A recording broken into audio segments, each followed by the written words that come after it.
کہ میاں زندگی تو لطف کا نام ہے۔ پشاور یونیورسٹی کی روڈ 2 پر استادہ درختوں سے راندے خزاں کے بکھرے زرد پتوں سے اٹی سڑک اس بات کا اعلان کر رہی ہے کہ چناروں پر نئے پتوں کی نئی کونپلیں پھوٹ رہی ہیں۔ گویا کہ زندگی کو حسن کی افیون سے پرسکون کیا جا سکتا ہے۔ ابھی وحیدہ غفور کی تخلیق کی طرف پھسلانے کی ترغیب کا نشہ جاری تھا کہ دھان پان سی ڈاکٹر روبینہ شاہین کی کلاس شروع ہو گئی۔ مزاح پڑھاتے پڑھاتے خود ساری کلاس کا کوہ میں ڈوب جاتی تھی۔ لگتا تھا کہ پطرس اور یوسفی پریویس کو لطیفہ گوئی سے محظوظ کر رہے ہیں۔ ساری کلاس کی شوخیاں عروج پر ہوتی، جس کا نتیجہ یہ نکلتا کہ کلاس کے اختتام پر چائنیز سوپ پینا چاہیے۔ کہکہوں سے جاری آنسو ابھی تھمے ہی نہ تھے کہ سلیٹی رنگ کے سفاری سوٹ میں ملبوس درمیانے قد کا ایک صحت مند گورا چٹا پختہ عمر شخص بہترین خوشبو لگائے، کلائی پر قیمتی گھڑی سجائے اور گولڈن چشمہ ننھی سی ناک پر اٹکائے کلاس میں داخل ہوئے۔ چہرہ مونچھ اور داڑھی سے آری، ہاتھ میں تولیے کا رومال جس سے وہ بار بار مونچھ سے آری اوپر والے ہونٹ پر برآمد ہونے والے پسینے کو صاف کرتے رہتے۔ یہ تھے سردار حبیب الرحمن یوسفزئی صاحب۔ آتے ہی انہوں نے کلاس کے سامنے ایک سوال پھینکا، داستان کیا ہے؟ سب اپنی اپنی سمجھ بوجھ کے مطابق جواب دینے لگے۔ اب پریویس کی کلاس کو بھلا اس کا کیا جواب آتا؟ انتہائی احمقانہ قسم کے جوابات کو وہ یوں سنجیدگی کے ساتھ سننے لگے جیسے ہم واقعی کوئی عالمانہ جواب دے رہے ہیں۔ پھر کلاس کے دیے ہوئے جوابوں کو انہوں نے ایک ایک کر کے یکجا کیا اور آخر میں ہمارے ہی ٹوٹے پھوٹے جوابوں سے داستان کی ایک تعریف ہمارے سامنے رکھ دی۔ یوں لگا کہ یہ سب تو ہم پہلے سے جانتے تھے۔ جب کلاس ختم ہوئی تو کلاس کی مکمل سنجیدگی نے ہمیں شدید بوریت کا شکار کر دیا تھا۔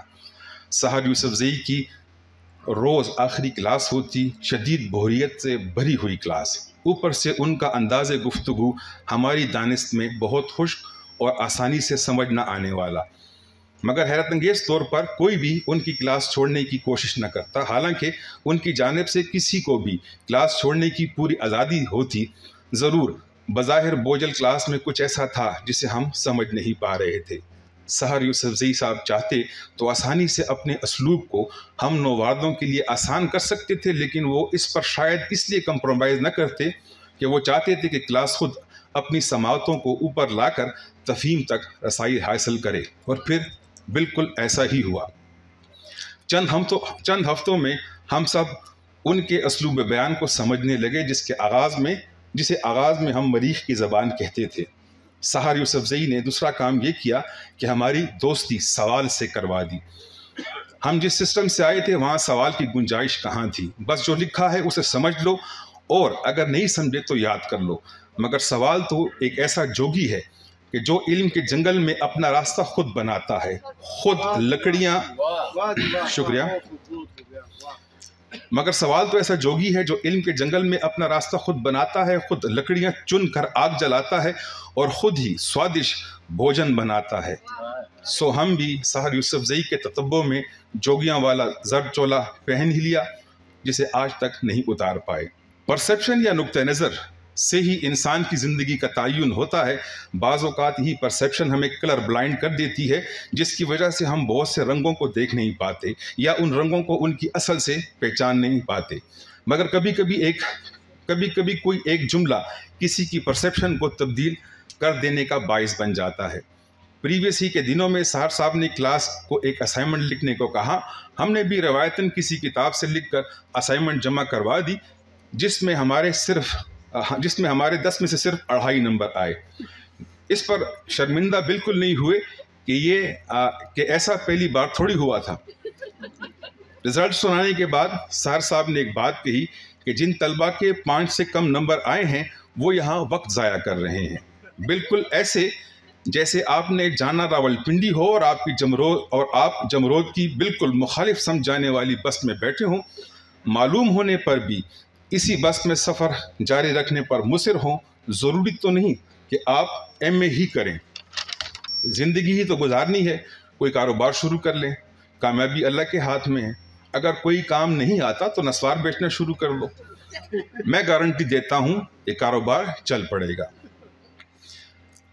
سحر یوسفزئی کے لبوں سے نکلنے والے یہ جملے کسی آٹومیٹک بندوق سے نکلنے والی گولیوں سے کم نہ تھے جو روح تک کو زخمی کر گئے۔ ان جملوں کو ذہن سے جتنا نکالنا چاہا اتنے ہی ان حروف کے معنی گہرے ہوتے گئے۔ جب اگلی اسائنمنٹ ملی تو 2-4 کتابیں پڑھ کر پوری توجہ سے 8-10 صفحے لکھ لیے۔ نتیجہ اس بار 10 میں 8 نمبر آیا۔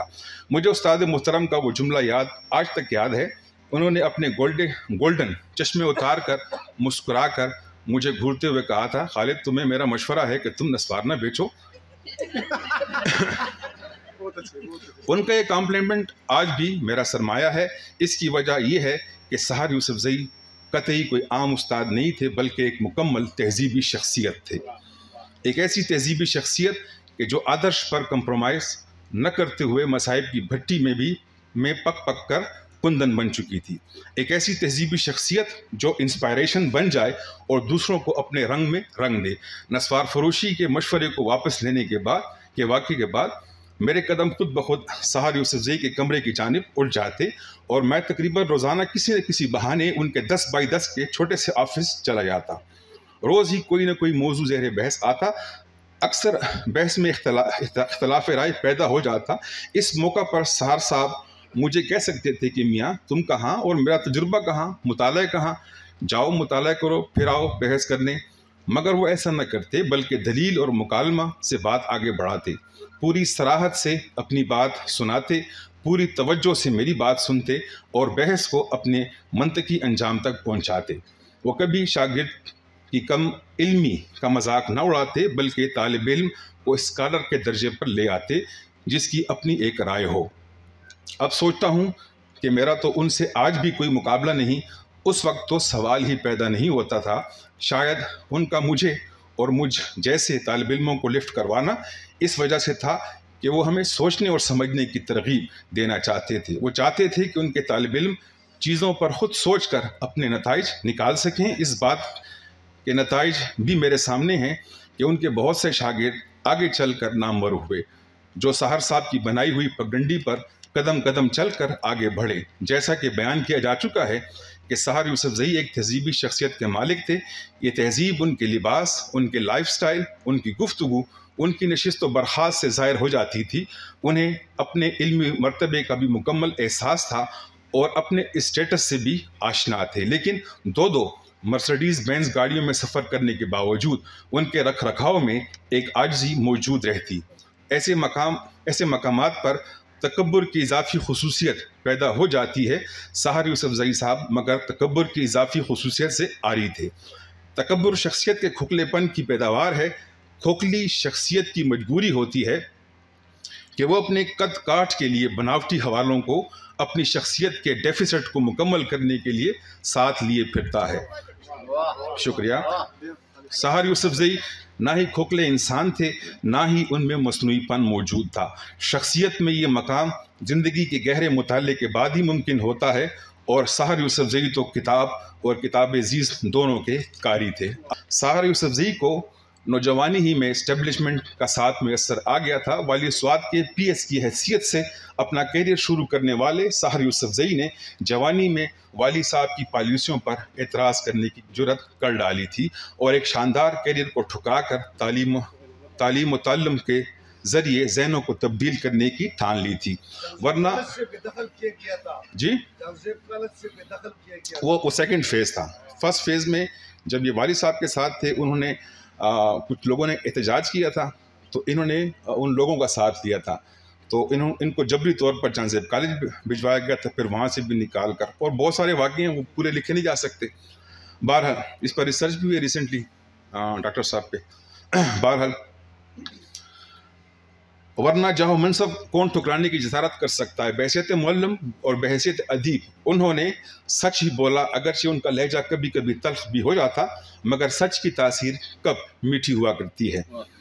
سحر یوسفزئی اسٹیریوٹائپ استاد نہیں تھے۔ وہ یادداشت پر مبنی علم کے قائل نہ تھے بلکہ کانسیپچول لرننگ ان کا مطمع نظر تھا، جس کے تحت وہ سماج میں تبدیلی کے خواہاں تھے۔ یہی ان کا آدرش تھا جس پر انہوں نے کبھی کمپرومائز نہیں کیا۔ علم کے ذریعے ایک آزاد سوسائٹی ان کا یوٹوپیا تھا۔ اسی یوٹیوبیا کو جب انہوں نے خطرے میں دیکھا تو عملی صورت میں مزاحمت پر بھی آمادہ ہوئے، جس کی پاداش میں انہیں زندگی کے مشکل ترین دور سے گزرنا پڑا، مگر اپنی موت تک انہوں نے اپنے آدرش اور اپنے یوٹیوبیا پر سمجھوتا نہ کیا۔ وہ کبھی بھی پرو اسٹیبلشمنٹ نہ بن پائے۔ وہ آدرش کے بندے نہ ہوتے تو ان کی شخصیت، ان کا علم اور ان کا خاندانی پس منظر انہیں بڑے بڑے عہدوں سے نواز دیتا۔ ایک سلیکشن بورڈ میں انہیں ترقی سے روکا گیا، تب بھی میں نے انہیں اداس ہوتے نہیں دیکھا، بلکہ ان کا یہ جملہ مجھے آج بھی یاد ہے، یار خالد، انہیں ایک پی ایچ ڈی ڈاکٹر کی ضرورت ہوگی اور ہو سکتا ہے کہ وہ مجھ سے زیادہ اہل ہو اس پوسٹ کے لیے۔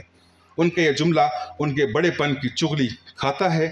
ایسا بڑا پن اسی وقت سامنے آ سکتا ہے جب کسی کو زندگی کا حقیقی شعور میسر آ جائے۔ اسی لیے ان کا نام بڑے بڑے منصبوں کی تختیوں پر تو نہیں ملے گا، لیکن ان کے شاگردوں کے دل کی تختیوں پر ضرور چسپاں نظر آئے گا۔ آج بھی ان کے شاگرد انہی کے راستے پر چل کر ان کی فکر کو آگے بڑھا رہے ہیں۔ ایک معلم کی حیثیت سے وہ جو ذہن سازی کرتے رہے، وہی ان کی انویسٹمنٹ تھی۔ سحر یوسف زئی حرف کو اسم اعظم سمجھتے تھے۔ وہ کہتے تھے کہ انسان کو اس کے نطق نے افضل بنایا ہے۔ یہی حرف ایک بہترین سماج ترتیب دے سکتا ہے۔ مکالمہ ان کے نزدیک انسانیت کی بقا اور ارتقاء کا ضامن تھا۔ میں نے جب انہیں اپنا پہلا افسانہ دکھایا تو وہ بہت خوش ہوئے۔ مجھے انہوں نے کہا تھا کہ لکھنا مت چھوڑنا، تخلیق انسان کی سب سے بڑی صفت ہے، یہ اذہان و قلب کو تبدیل کر دیتی ہے۔ اس کے بعد انہوں نے ایک جملہ کہا تھا کہ خالد، وجود کو فنا ہے مگر ذات امر ہے۔ خالد، وجود کو فنا ہے مگر ذات امر ہے۔ تخلیق ذات کا حصہ بن کر خود ذات ہی کو امر کر دیتی ہے۔ آج ان کا یہ جملہ خود انہی پر صادق آ رہا ہے کہ ان کا وجود تو فنا ہو چکا ہے مگر ان کی ذات آج بھی زندہ و جاوید ہے۔ بہت نوازش۔